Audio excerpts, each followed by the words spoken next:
बैठा था। हम लोग अभी लोकसभा से आए ही प्लेन से हम उतरे। कोर्ट ने कल हमें बुलाया है और हम कोर्ट के सम्मान के लिए कल के लिए आ गए। और सिविल में दीपक नाम का कोई कहता है कि मैं इंस्पेक्टर हूं। आया तो हमको लगा हमसे मिलने लोग आए। हमने कहा आइए सब लोग बैठिए, कोई काम होगा तो आए ही लोग। आते ही कहता चलिए चलिए चलिए, अपर वारंट है चलिए। मैंने कहा भैया मेरा तो लोकसभा चल रहा है, कहाँ वारंट है, लॉयर को बुलाने दो। वारंट कहाँ, तब तक कुछ नहीं था। तब 15 मिनट के बाद कोर्ट का जो एक आदेश निकला है कुर्की का, तो वो कुर्की जाके करे। अब यहां पर जबरदस्ती आ गए और तभी से टॉर्चर कर रहे हैं। तो हमको शंका लगी कि ये मरवा तो नहीं देंगे। जानिए खतरा है भैया, ये तो जिस तरीके से किया उससे तो लग रहा है कि ये लोग मरवा भी सकते थे। और यहाँ के एसपी पर तो भरोसा किया नहीं जा सकता है, क्योंकि जिस तरीके से नीट्स के छात्रा के मामले में और लगातार पप्पू यादव को कुछ नेताओं के द्वारा गाली गलौज और धमकी दिया जा रहा है, और जो लड़ाई बच्ची जहानाबाद की बच्ची और बिहार की बच्ची को लेकर के पप्पू यादव, मैं अपनी बेटी की तरह परसों धरना है लड़ रहे हैं और इन लोगों को मैंने नंगा किया है। इसको डर पप्पू यादव से है। तो पप्पू यादव को इस तरीके से टॉर्चर लगातार करना, हम तो नीतीश बाबू से भी कहेंगे और सम्राट जी से भी।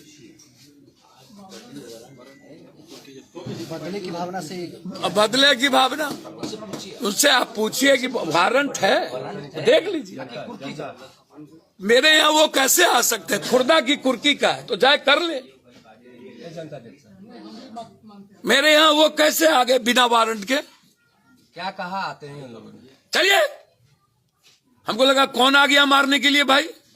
हम बोले भैया कौन है आप? अपर वारंट है चलिए, मैं दीपक कुमार हूं। हमने कहा सिविल में कैसे आ गए?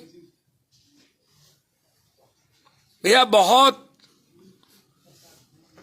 हटवा। मैं स्पीकर साहब से आग्रह करूंगा कि हमें और गृह मंत्री अमित जी से और बिहार के तमाम नेताओं से कि एक एमपी की जान बिहार में खतरे में है, पुलिस कुछ भी कर सकती है।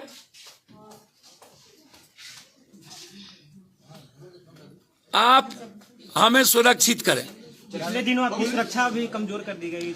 अरे सुरक्षा की चिंता नहीं है। अब पप्पू यादव डरे तब तो हुआ, तब तो मरना की हमारी लड़ाई पूरी रही।